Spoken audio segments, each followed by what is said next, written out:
नमस्कार मंडळी. आजची प्रसन्न सकाळ. इकडे आता मुलांना शाळेला सुट्टी लागेल. मुलांचे पेपर सध्या सुरू आहेत. आज शेवटचा पेपर आहे. आता ऑगस्टपर्यंत मुलांना शाळेला सुट्टी असते. बाहेर आपल्या भारतासारखा कडक उन्हाळा इकडे सुरू झालेला आहे.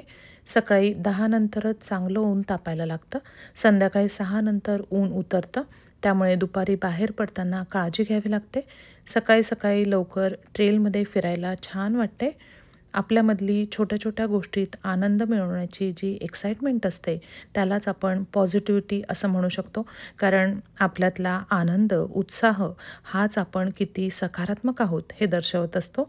अजून एक गोष्ट मी शिकलेली आहे ते म्हणजे वर्तमानात आपण जगायला शिकलं पाहिजे.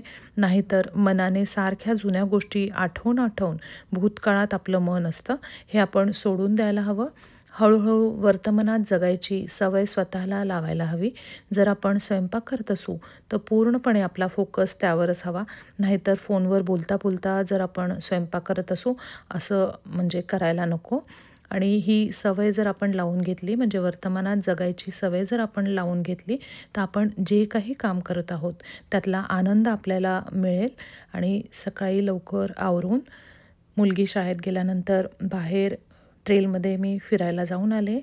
नंतर घरी येऊन सगळं आवरून शांततेत बसून मनोभावे देवाची पूजा केली. नित्यसेवेचं सगळं वाचन केलं. देवाला नैवेद्य दाखवून आरती केली. त्यानंतर सगळ्यांसाठी ब्रेकफास्ट बनवला. नंतर घरातलं सगळं आवरून योगा क्लास केला. योगा क्लासनंतर स्वयंपाकाला लागले.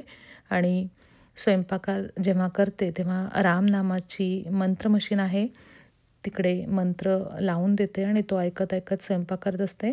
मुलांना भेंडीची भाजी, नंतर बीन्स बटाट्याची भाजी, आंबट गोड वरण, आंब्याचा रस हे सगळं केलं. आणि शेजारी राहणाऱ्या जयाजी आहेत, त्यांनी त्यांच्या बागेतली आळूची पानं दिलेली होती, त्याच्या वड्या केल्या. इडली पात्रात त्या वाफवून घेतल्या. खरपूस छान त्या तळून घेतल्या. एकीकडे गरम गरम पोळ्या केल्या आणि गरम गरम सगळ्यांना जेवायला वाढलं. धन्यवाद.